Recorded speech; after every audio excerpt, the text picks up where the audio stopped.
Hi, my name is Joe Jackson. I'm a journalist, author, interviewer and broadcaster who's interviewed over a 30-year period roughly 1,400 public figures, from pop stars to politicians. More to the point of this podcast, I often got pop stars, poets, painters and actors, etc. to talk politics, particularly in terms of what was, during that 30-year period, incontestably the single most important issue facing my homeland, namely the Troubles in Northern Ireland. Or, to be more specific and historically accurate, the Troubles in Ireland. In fact, in 1996 I published a book, Troubadours and Troublemakers, the title of which was my postmodern tilt on the ancient notion that Ireland is the island of saints and scholars. And central to that book were discussions on the Troubles, whether those discussions were in-depth interviews with the likes of Gerry Adams and Ken McGuinness, or with social commentators in song such as Christy Moore. Furthermore, between the years 2016 and 2018, in the lead up to the 50th anniversary of the start of the Troubles, I pitched to RTE Radio 1, Ireland's national radio station, for which I'd worked on a freelance basis for nearly 30 years, a series titled Troubled Voices. It was, in effect, an update of my 1996 book, and in the series, I planned to tap into much material that had never been made public, such as, for example, the roughly 8 hours of interviews I did with Adams. At the time, the head of RTE Radio 1, as excited as I was by the project, suggested I applied to the Broadcasting Authority of Ireland to get funding and promised that if they didn't back it, RTE would. Here I have to be careful. And I better just say, tongue-in-cheek, in the kind of hippie speak I hate, heads change, man. And my troubled voices never got a chance to speak on RTE Radio 1, or indeed RTE TV. However, this day last year, June the 26th, 2020, partly in response to the first lockdown during the COVID-19 pandemic, I started as an independent producer making the Joe Jackson Interviews podcast. And I'm delighted to say that it's entered Apple Podcast charts in 22 countries and topped the charts in many, including Ireland. So now I intend to tap into some of those tapes I intended to use in Troubled Voices because I feel that the material is of cultural and historical significance. This certainly applies to the Gerry Adams 1993 interview, which was recorded, let's not forget, when Section 31 was in operation and Adams was not allowed to speak on any broadcast media outlet in Ireland or England. We talked about that. Also, given a recent controversy in Irish journalism, I'm talking about now, from 2021, that led to Eoghan Harris losing his job as a Sunday Independent newspaper columnist, I thought it timely to include Adams, the subject of CSIS attacks from Harris, responding to one of his attacks in 1993. Incidentally, 3 years after this interview, I asked Michael D Higgins, who is currently the President of Ireland, to address the criticism that Adams levels at him here. By the way, if you want to gain access to the full tapes for personal or professional use, say in a documentary, or want to read the original print interviews, check out and contact me via joejacksoninterviewer.com. Okay, I have one other question, just in relation to culture in general and the way a lot of our readers will take their messages of politics from music and from film. Did you see Eoghan Harris on the the UTV documentary on representations of Northern Ireland in film about 2.5 weeks ago? It was to go with Neil Jordan's thing. Well, he came out with this claim, and I know you have, number one, you attack it in your book, which is the stereotype of IRA as psychopaths.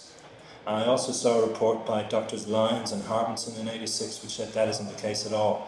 But his declaration was that the IRA person in the Patriot Games, the mad psychopath, is the IRA as we know it. That was his claim in the South, not that sympathetic, beautiful man Stephen Ray in the Crying Game. Do you want to respond to that? And how this then, that the reading of the IRA is decided by culture on that level, by films on that level, especially late. Well, I mean, my answer to that is very simple, is if the conditions which exist in Belfast today existed in Dublin today, the people who you know, and maybe God bless them, Mark, Owen Hart's, maybe in the IRA. Right. And you would have Dublin loyalists, and you would have Dublin middle class, and you would have Dublin, but in the working class areas of Dublin, young people would respond today as they do in the occupied part of the country, as they did here 70 years ago. And I mean, what you have are people, citizens, who rightly or wrongly, respond to their conditions in a specific way, and some of them choose to take up arms. And I mean, I think it doesn't. I think that what Eoghan Harris engages in is propaganda, and I mean, I wouldn't suggest, for example, that British soldiers were psychopaths. No, because they're clearly not. And some of them may be, but I mean, clearly they're guys who are in the British Army for whatever reason.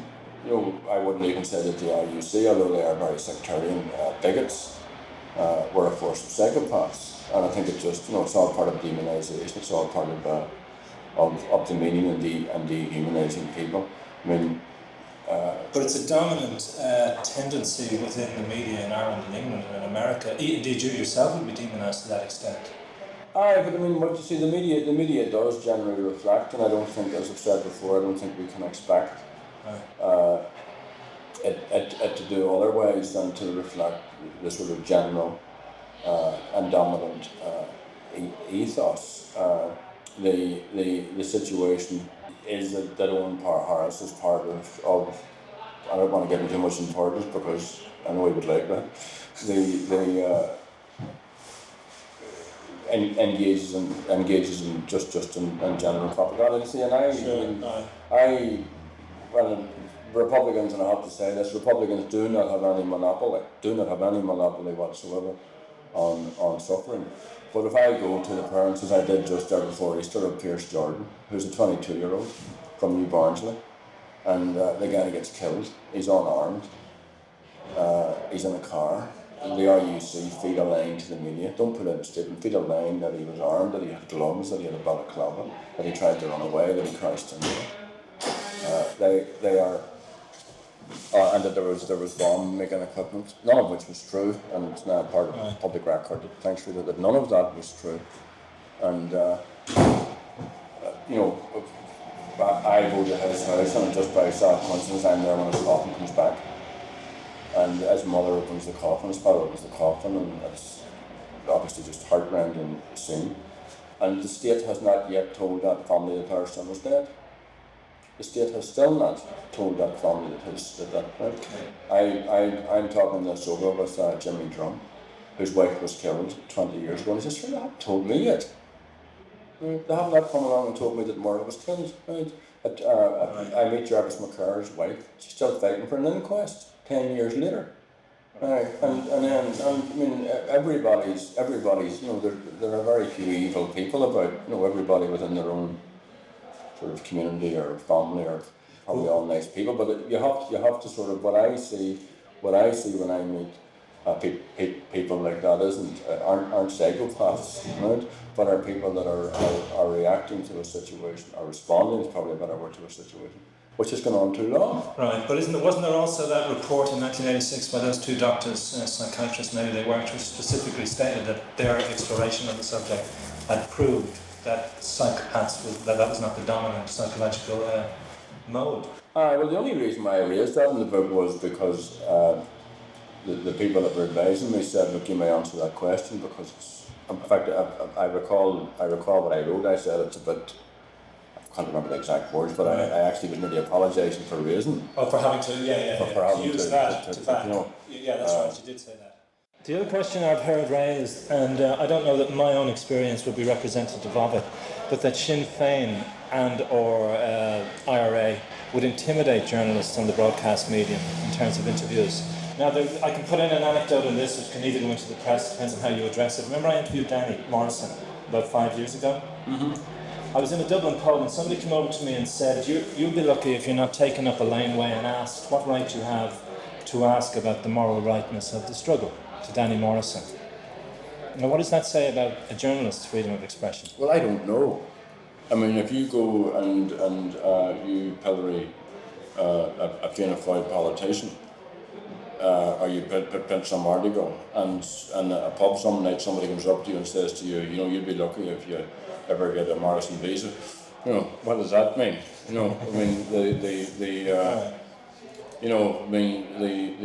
There are no cases that I know of, and no complaints that I know of, from the NUJ or from any other representative grouping of journalists of any intimidation by Republicans that I'm aware of, and that's gone back over almost 20 years. Okay. So that could have been just somebody taking it upon their own I would shoulders. say so. I would say. But I also did get the other side of the response, which was letters to say that it was great to have Danny Morrison articulate so clearly where Sinn Féin stood at this particular moment. Right. So it was like polarised opinions, Well, I mean, polarised responses. well, the first, I mean, the simple, straightforward answer to your question is that I know of no incident All right. of any journalist alleging intimidation by Sinn Féin. You write in your book, I just hung a question mark in my own response to where you say it seems either politically loaded on your behalf or stupid when you say that journalists, and your quote is, imitating the attitudes of their masters, ask you to condone the IRA. I mean, that's a very reductionist reading of why they would ask you. Sure, they would ask you because they assume you have some kind of influence. And they're not going to ask you to ask the paramilitaries and the loyalists to call off the violence. When was the last time a journalist asked Patrick Mayhew to withdraw the troops from the north? When was the last time somebody doorstepped Mr. Major in Dublin and asked him about human rights breaches? He had to go to Washington before he was doorstepped on it. Right. And the point that I'm making is that I don't hear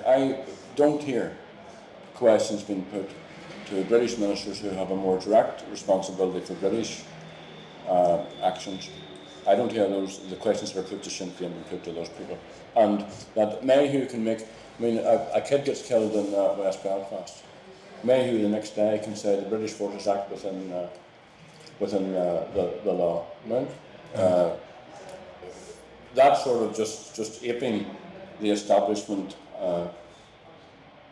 attitude that the only violence is what comes from the Republicans. And also, I have to say, that journalists have said to me, and I'm only asking this because I was told to ask, that they themselves have long passed beyond that. They want to get into more in-depth stuff, they want to get into more careful scrutiny or more thoughtful scrutiny. But whoever sends them out says to them, ask him if he can do this, ask him what he can do. Would you think that's a dominant ethos in the media in the South? I think that in Ireland. my own I think that all journalists are really lackeys of the dominant political ideology. Well, I didn't say that, and I don't purport to them out, Joe. I said that they were, I mean, whatever the quote was, imitating the attitudes of their masters. And I think that I'm not looking for any special treatment. I just think you should ask the same things as I've said. Right. I mean, when's the last time? Major's here. But imitating the attitudes is the same as saying they're kind of reflecting the dominant political ideologies of their masters. It's just different words. And it does turn all journalists into lackeys. And if you're saying that your own experience of them is that more than one or many have said to you, I've been asked to ask this question, well then they are lackeys. Well, I don't want to get into a whole big attack on journalists, but I do know this, Right. that there is very little investigative journalism, that there are notable exceptions to all of this. The mainstream broadcasting media, especially the state media, which is part of public property, the people own it, does not get into any sort of proper investigation into any of the issues that affect the people of this island. That's whether it's detail on immigration, on domestic violence, on unemployment, on poverty. People are conscious of golden servants for a decade before it breaks into the media.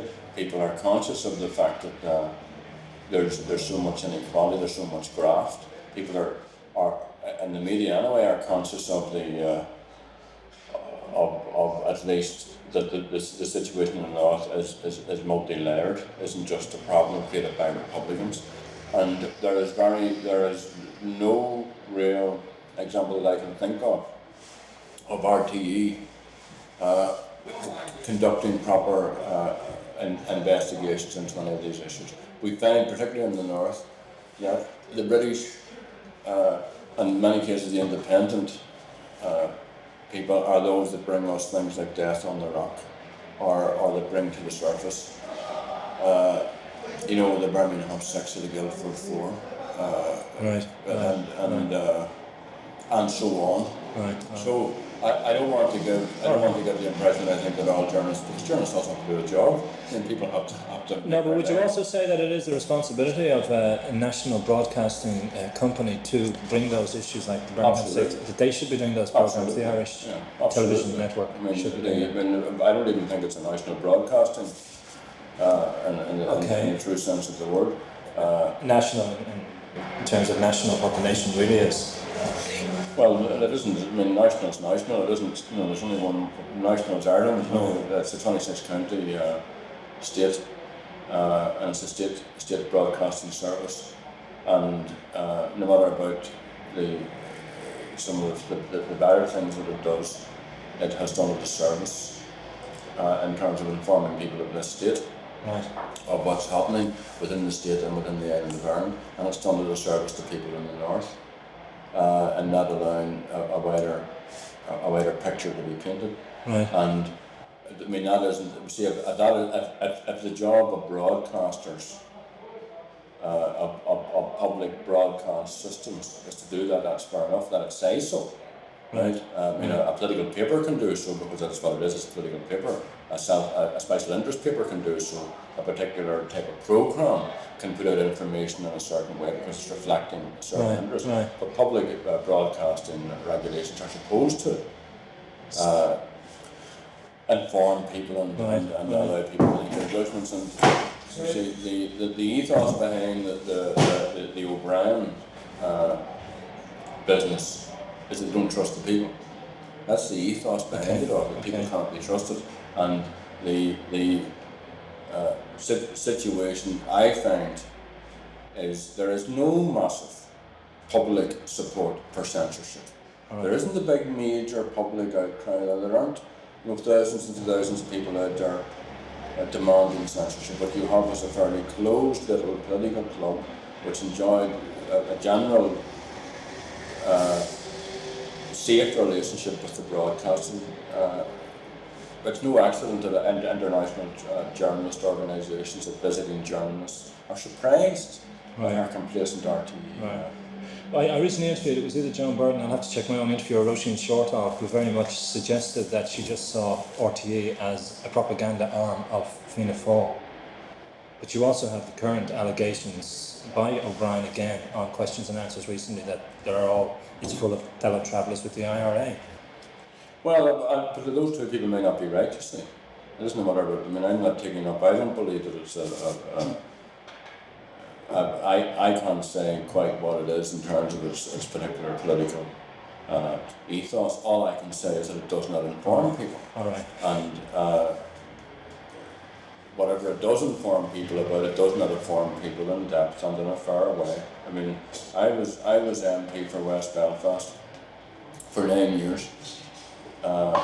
It is recognised by most people as being some sort of cameo writ large of nationalist thing. Never interviewed once. Never once. Never interviewed once? Never. I mean, think of all the issues that dominated that area, all the people that were killed, the instance of British military, excesses of violence, of IRA, of loyalists, of housing, of unemployment, of all the endemic, all the good positive things also. Was there an unspoken ban then in operation? The Republicans just aren't interviewed. And also, I mean, readers of your paper, if you work out the broadcasting ban has been in existence for 20 years, and that people perhaps only become conscious of current affairs maybe, 10, 11, 12, 13, 14. You're talking about a generation. Right. Yes? Need anything else? No, I wouldn't mind not just a tea, please. Yeah, I'd like something too. They just aren't conscious. Sure. They haven't been. They're not. But and then the other point you have to make is why are people in this state so compassionate, so understanding, so generous about Bosnia, about Yugoslavia, about Central America, about the Palestinians, about South Africa? Are we expected to believe that they're generous and outgoing and compassionate and understanding about all of these great issues worldwide, and where I'll be tonight, that they're not? Obviously, it's got to do with a climate is created. There's a climate is then created. Well, you made that suggestion in your book about Michael D Higgins, didn't you? that he could very often articulate his concern for problems abroad or whatever, and does not pay full attention to the problem 200 miles from his own doorstep? Well, he certainly doesn't pay public attention. I'm sure he is as moved as everyone else about what's happening. But I would make the point that he has an opportunity now because he is left in this absurd situation, and he could write a lovely poem about it, that the Minister of Culture is also in charge of censorship. Right. You know, it's just so absurd a notion, right? And it runs against what appears to be the guy's progressive and liberal in all his instincts, that he is the Minister of Culture in charge of censorship. Now, when you could write a nice wee piece of that if you were from Chile. Paul Durkin could too. But you didn't answer the question of, do you think he has done a seeming step backwards on his position on Section 31? Did you see question answers that? I did. Well, I have to say that I concur absolutely with Neil McCafferty's response, which I thought was brilliant. Hi, Joe Jackson here again. I thank you for listening to this edition of the Joe Jackson Interviews podcast. And don't forget, if you want to read any of my articles as printed or gain access to the ebooks, check out my website, joejacksoninterviewer.com.